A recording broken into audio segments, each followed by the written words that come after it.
সবার প্রথমে আমরা 4টে ফাইটার বেরিয়ে পড়েছিলাম আমাদের গন্তব্যস্থানের দিকে।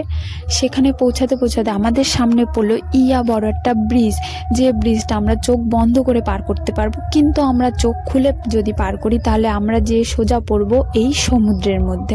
তারপরে সেখান থেকে পার হয়ে গেলাম একটা জঙ্গলের দিকে, কারণ এই রাস্তাটা থেকেই আমাদের যেতে হবে। এখানে অনেক কষ্ট করে পার হয়ে আস্তে আস্তে গন্তব্যের দিকে পৌঁছাচ্ছি, যার জন্য আমাদের মনে যথেষ্ট আনন্দ যে না আমরা পারছি। তারপর ফাইনালি আমরা আমাদের গন্তব্যস্থানে চলে এসেছি, এসে যে না আমরা পেরেছি, আমরা ফাইনালি অ্যাচিভ করতে পেরেছি জিনিসটা, যথেষ্ট প্রাউড অফ ইউ। তারপরে যে দেখি এখানে অনুষ্ঠান চলছে, ওখানে যে আত্মীয় স্বজনের সঙ্গে কিছুক্ষণ কথা বলে নিলাম। তারপরে দিয়ে দিল চা, যেটা খেতে খেতে আমার কি বলবো জিভ মুখ সব পুড়ে গেছে।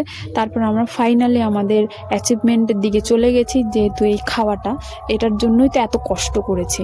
ফাইনালি আমরা 4 জন বসে পড়েছিলাম এক টেবিলের মধ্যে খাওয়ার জন্য। আর যেহেতু আমাদের খাবার লেট করছিল, যার জন্য আমরা ক্যামেরা নিয়ে এখানে নটাঙ্কি করছিলাম। তারপরে আমাদের চলে আসলো খাবার, যেটা আমরা খাচ্ছি, আর এদিকে এরা কী করছে সেটা জানি না, যাই হোক করুক, আমাদের খাওয়া নিয়ে ফোকাস। তারপর দেখো রসগোল্লাটা কীভাবে আমি মুখের মধ্যে ঢুকাচ্ছি, কারণ এটাই তো তৃপ্তির জিনিস না। তারপর এখান থেকে থালা মোটামুটি সাফ করে নিয়ে বাইরে চলে গেছিলাম দইটা নিয়ে, যেটা যে না আমরা অ্যাচিভ করতে পেরেছি সেই আনন্দেই মনে খুবই খুশি আমাদের। তারপর আমরা বাড়ির দিকে যাচ্ছিলাম, যেতে যেতে দেখি এখানে একটা ফুল, যেহেতু আমরা এত বড় একটা কাজ করেছি যার জন্য একটা পুরস্কার তো পেতেই হয়। টাটা বাই বাই, আবার সামনের ভিডিওতে